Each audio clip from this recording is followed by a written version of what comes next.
James Leggett was convicted for the murder of Michaela Carter. Her murder actually led to her family suing the Metro government of Nashville-Davidson County over officers' handling of her pleas for help against him.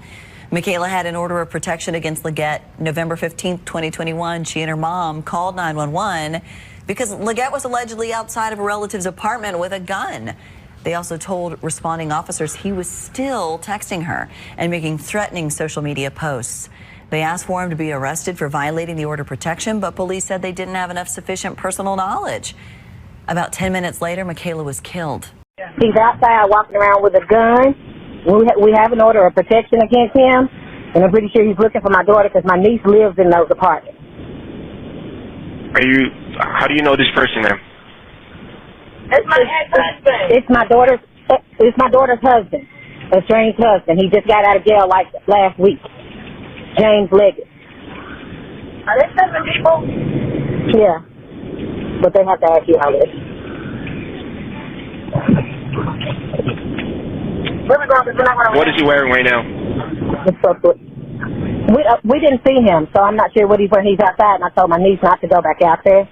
All right, how did you know that he has a gun? Yeah, he's 6'6". He's a black guy, brown skin, low cut hair. Not low, but it's a little bit of hair. Yeah, he's really tall. All right, how did you know that he has a gun? Because they've seen him. He's been posting on Facebook, and he's not even supposed to contact my daughter, but he's been sending her crazy messages since 9 o'clock this morning. So you're not sure that he's outside? Because you haven't seen him, right? Oh, yes, I'm sure he's outside with a gun. But how? But did you saw him with a gun? My niece did. I'm headed over here now, but I'm kind of scared to go. What's the name of the apartment? He's seen him outside with the gun. 911, what's your emergency? He's here. He's outside my house with a gun. The voice belongs to 24-year-old Michaela Carter. It's November 15th, 2021, in Nashville, Tennessee. Her words come in rushed, panic bursts as she speaks to the emergency dispatcher. We've been going through this all day. We've been talking to police. The police just left from checking my house. When they pulled off, he walks up and he's coming to the door now. He has a gun. Instead of immediate action, the dispatcher responds with questions. Procedural questions. Questions that waste precious seconds while a man with a firearm, a man legally barred from contacting Michaela, stands outside her door. 10 minutes earlier, Metro Nashville police officers had been at Michaela's home. They'd checked the perimeter, spoken with her about her ex-boyfriend James Leggett violating his protective order, and then left. They told her she needed to go downtown herself to file additional paperwork if she wanted him arrested. Now, as Michaela pleads for help on the phone, the sound of splintering would crashes through the call recording. He's kicking in my door. He's kicking in my door. The terror in her voice escalates as the barrier between her and danger gives way. What happens next is documented in court records and police reports, and captured in horrifying clarity on the 911 recording that would later become key evidence in a wrongful death lawsuit. Multiple gunshots ring out. Screams fill the background. And then Michaela's voice weakening. Help me, Lord. Help me, Lord. Help me, Lord. She had been shot in the chest and leg. A family member in the home was also struck but would survive. Michaela would not. She died days later in the hospital. The most devastating aspect of this tragedy? It was preventable. Michaela had done everything right. She had obtained a legal protective order. She had reported violations. She had called police repeatedly that very day. She had shown them threatening messages. She had told them Leggett was armed. The system designed to protect her failed at every critical juncture. This isn't just another true crime story. This is a case that exposes fatal flaws in how domestic violence cases are handled by law enforcement, flaws that continue to put lives at risk today.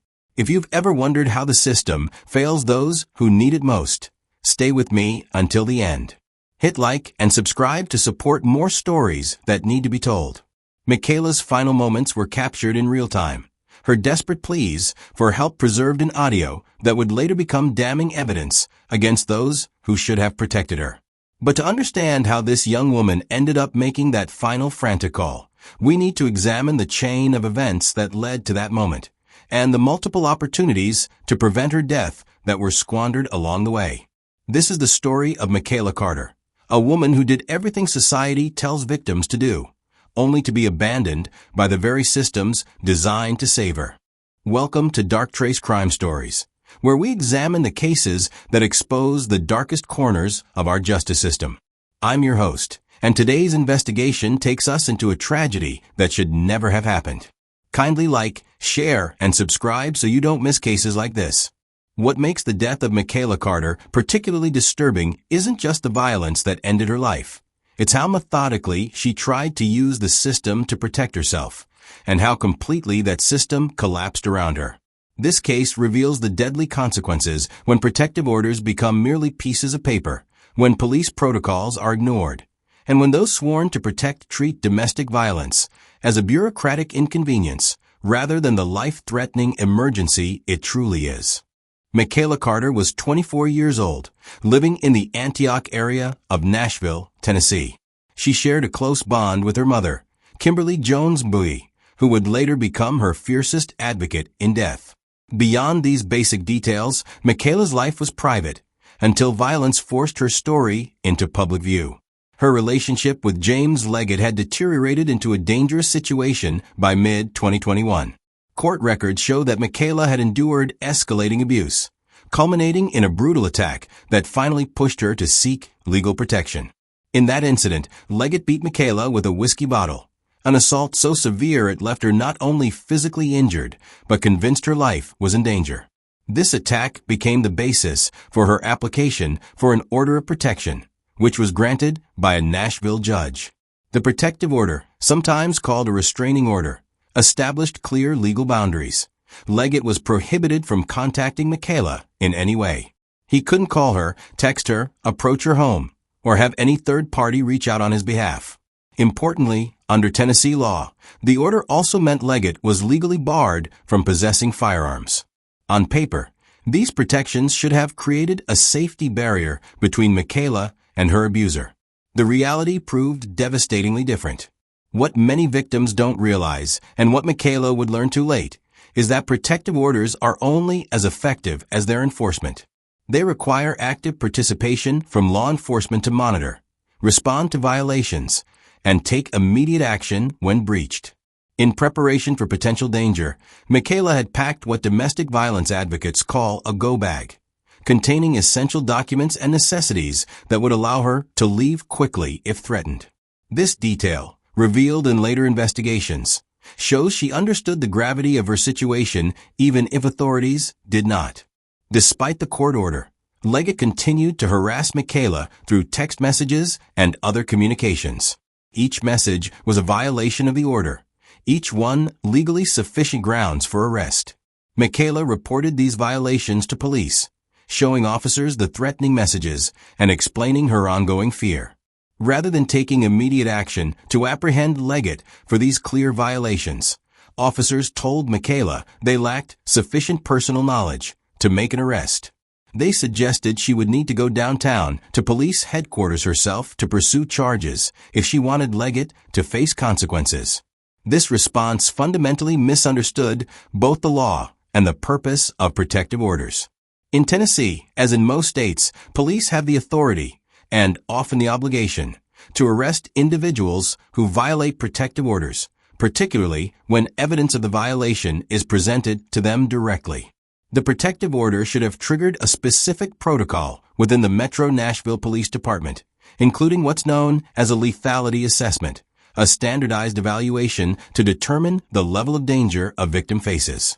This assessment, had it been properly conducted, might have flagged Michaela's case as high risk and prompted more aggressive intervention. Instead, the legal document that should have been Michaela's shield became little more than a formality, acknowledged but not enforced by the very people tasked with giving it power. November 15, 2021, began with an ominous digital warning that went unheeded. James Leggett took to Facebook, posting messages that, in retrospect, clearly telegraphed his intentions. "Today is the day," he wrote. In another post, he added, "Somebody with nothing to lose won't give a FK when SD gets real. Don't ask me why." These weren't subtle hints. They were declarations. A man announcing he had reached his breaking point and was prepared to act without concern for consequences. Had anyone monitoring Leggett's social media reported these posts to authorities, they might have been interpreted as the threats they truly were. By mid-morning, Michaela Carter and her mother, Kimberly Jones Mbui, were already on high alert. Leggett had been violating the protective order throughout the day, sending threatening messages that left Michaela increasingly fearful. Rather than staying home and waiting for danger to find them, they made a proactive decision. Michaela and her mother drove to a discount store parking lot in southeast Nashville. From there, they called 911, reporting that Leggett had been seen with a gun and was actively violating the protective order. This wasn't a vague concern or a hypothetical danger. They were reporting an armed man who was legally prohibited from both contacting Michaela and possessing firearms. Dispatch sent officers to meet with Michaela and her mother. During this interaction, they informed the officers of several critical facts. Leggett had a criminal history, including a prior arrest for assault. He was currently violating a valid protective order. He had been observed with a firearm. He had made threatening communications. These factors combined should have triggered immediate action. Under department policy, officers should have issued a "Be on the lookout" (BOLO) alert for Leggett. They should have conducted a thorough lethality assessment. They should have offered Michaela shelter options and connected her with victim advocates. None of this happened. Instead, the officers escorted Michaela and her mother back to their residence. They conducted what was later described as a perfunctory perimeter check of the property. Finding no immediate signs of Leggett, they prepared to leave. Before departing, the officers gave Michaela advice that would later be scrutinized in the wrongful death lawsuit. They suggested she might want to go downtown to file a warrant herself. They even recommended that photographing Leggett would help build her case. This advice fundamentally misunderstood both the law and the reality of Michaela's situation. The officers had been presented with credible information about violations of a court order, information that constituted probable cause for arrest. The responsibility to act lay with them, not with the victim. What makes this failure even more egregious is that the officers were aware of Leggett's criminal history. They knew he had been previously arrested for assault. They knew he was prohibited from having a gun. Yet they classified the situation as a routine call rather than the emergency it truly was. Internal investigation records would later reveal that officers even joked about the threat during dispatch calls. The gravity of Michaela's situation was lost in a culture that failed to take domestic violence with appropriate seriousness. At approximately 3:30 p.m., the officers left Michaela's residence. Their departure is captured on security footage, their patrol car pulling away from a curb, leaving Michaela without protection despite clear warning signs of imminent danger. The timeline that followed is both brief and devastating. 3:30 p.m. Officers leave Michaela's residence 3:32 p.m. Michaela calls her mother, expressing continued fear 3:38 p.m. Leggett is spotted approaching the house 3:40 p.m. Michaela makes her final 911 call 3:42 p.m. Gunshots are heard on the 911 recording. Less than 10 minutes after police departed, having assured Michaela the area was secure, Leggett returned. The protective order that should have kept him away, the law that should have prevented him from having a gun, the officers who should have arrested him for previous violations. All these safeguards collapsed in those critical minutes. As Michaela made that final desperate call to 911, she was witnessing the complete failure of every system designed to protect her. The officers who had just left her home were still in the vicinity, close enough to respond quickly had the dispatcher immediately recognized the emergency nature of the call. Instead, precious minutes ticked by as Michaela's worst fears materialized at her front door. When the police cruiser pulled away from Michaela's home at 3:30 p.m., James Leggett was already nearby, watching and waiting. Security footage from neighboring properties would later confirm he had been circling the area, staying just out of sight during the police visit.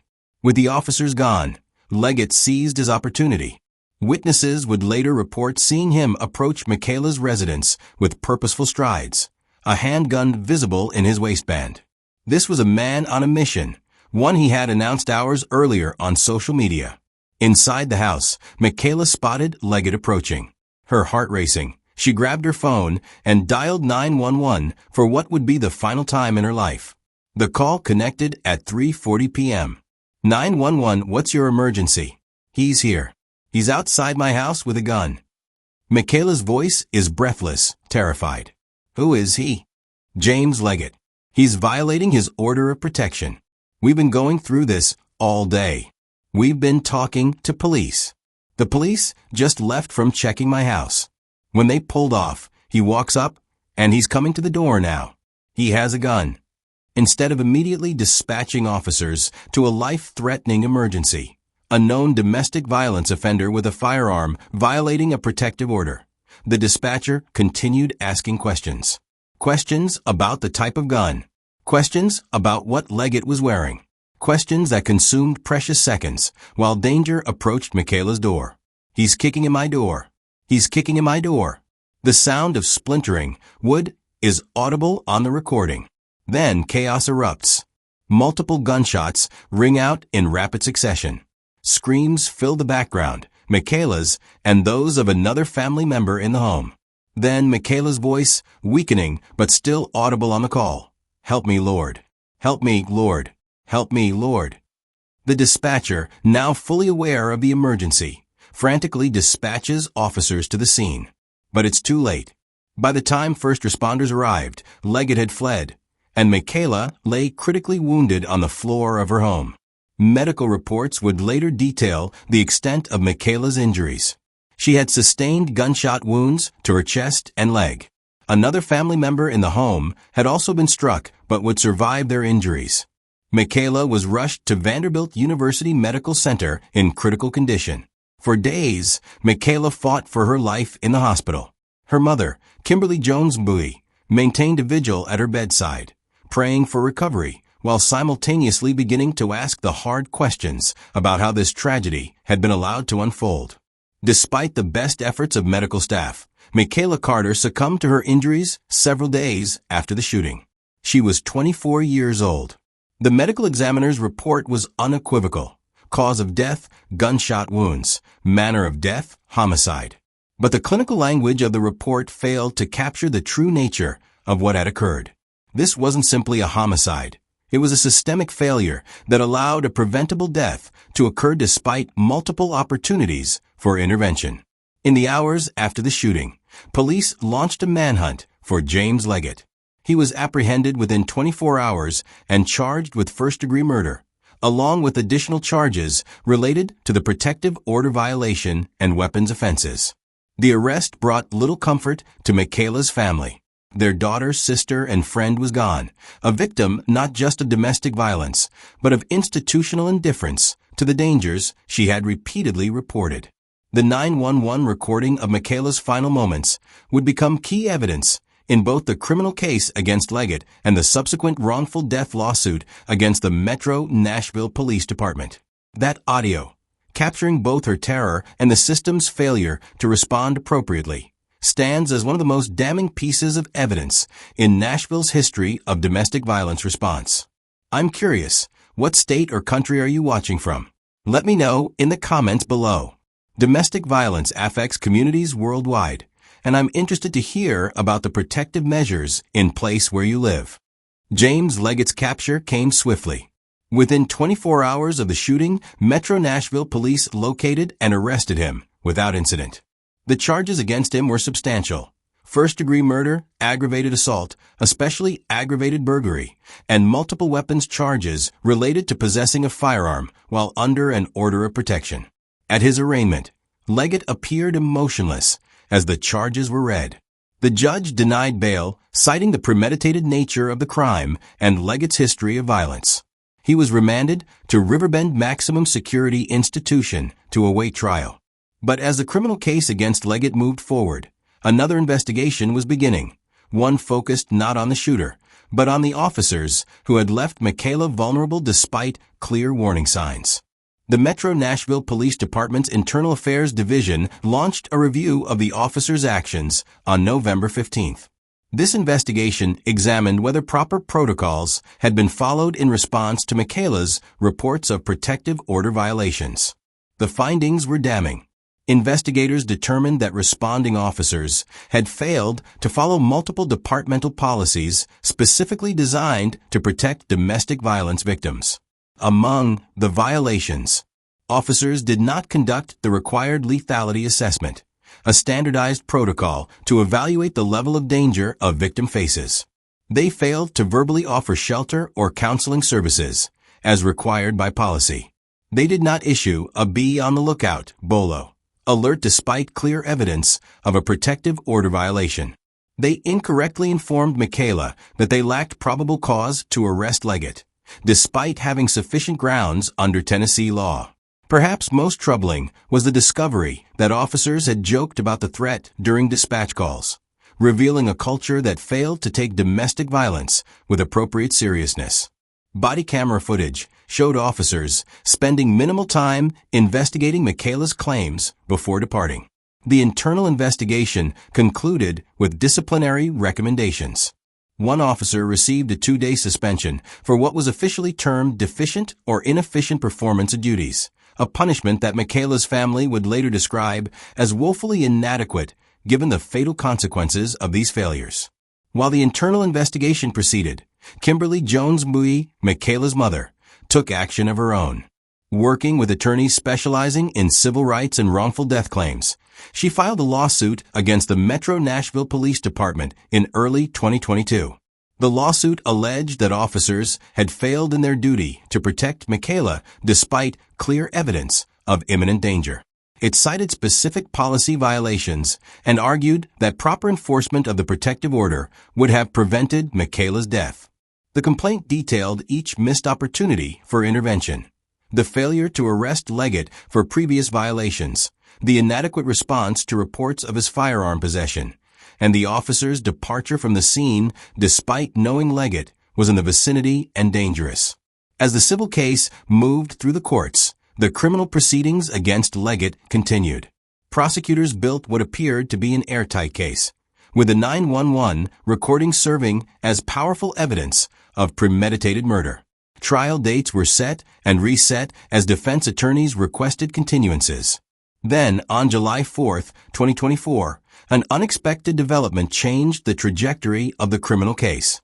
James Leggett was found unresponsive in his cell at Riverbend Maximum Security Institution. He was pronounced dead shortly thereafter. The Tennessee Department of Corrections confirmed Leggett's death, though the exact cause remained under investigation. For Michaela's family, his death brought complicated emotions: relief that the trial ordeal would be avoided, but frustration that Leggett would never face full justice for his actions. With the criminal case effectively closed by Leggett's death, attention shifted fully to the civil lawsuit against the police department.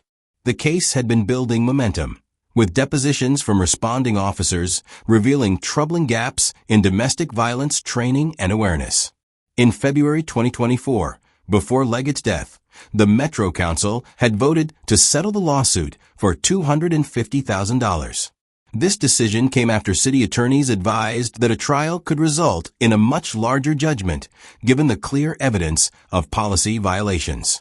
But for Kimberly Jones Plea, the lawsuit was never primarily about money. As part of the settlement, she insisted on substantive policy changes within the department, reforms that might prevent other families from experiencing similar tragedies.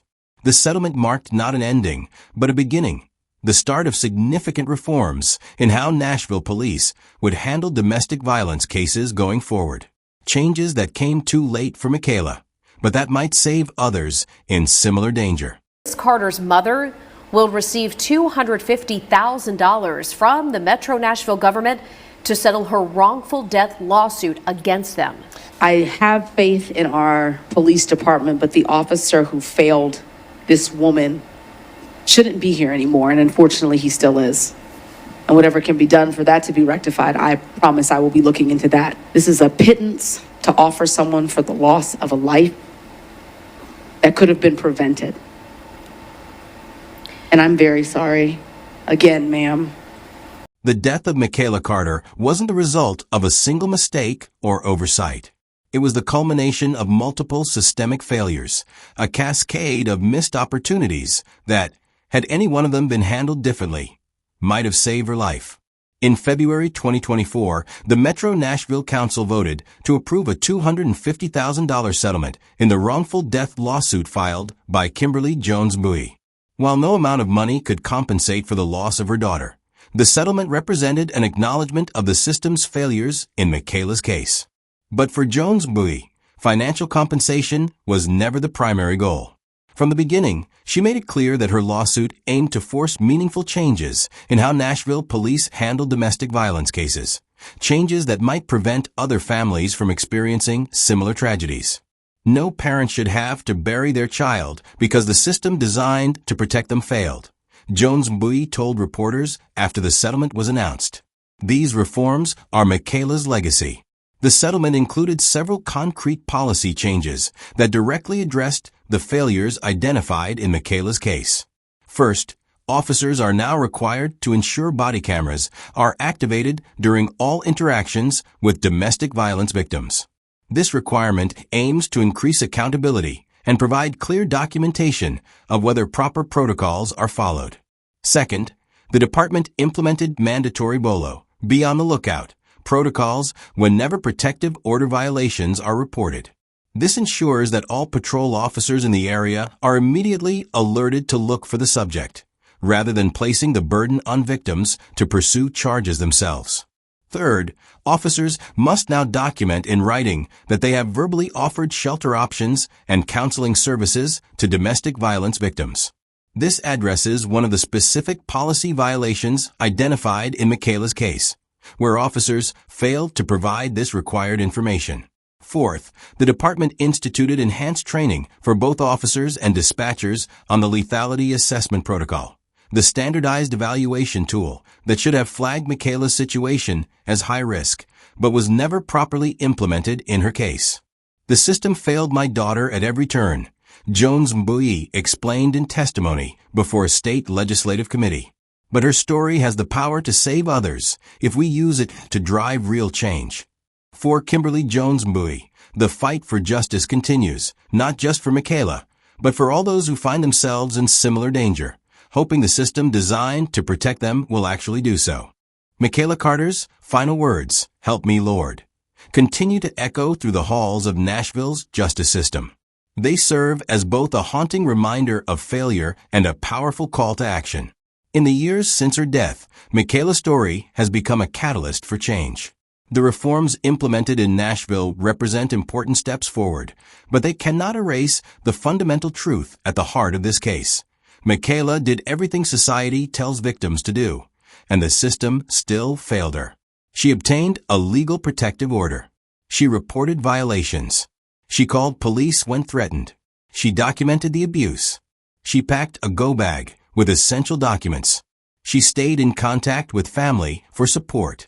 At every turn, Michaela Carter took the recommended steps to protect herself from a man who had already demonstrated his capacity for violence.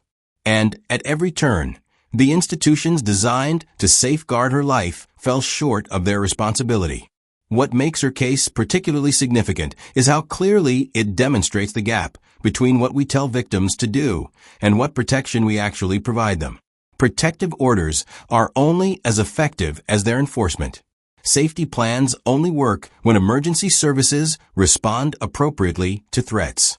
Across the United States, similar gaps in protection exist. According to the National Coalition Against Domestic Violence, an average of 3 women are killed by intimate partners every day in America. Many, like Michaela, had actively sought help before their deaths. The recording of Michaela's final 911 call stands as one of the most powerful pieces of evidence ever captured in a domestic violence case. It documents not just the terror of her final moments, but also the systemic indifference that allowed those moments to occur. That recording has been played in police training sessions, legislative hearings, and courtrooms, forcing those in positions of authority to confront the human cost of failed protocols and inadequate responses. The most fitting tribute to her memory is not just remembering her story, but ensuring it never happens again, that no other woman makes a desperate 911 call only to be met with questions instead of immediate action, that no other family loses a loved one because protective orders went unenforced. What do you think should happen to officers who fail to enforce protective orders? Share your thoughts in the comments. If this story moved you, please like, share, and subscribe to help spread awareness about these critical issues. The conversation about domestic violence prevention must continue for Michaela and for all those who remain at risk today.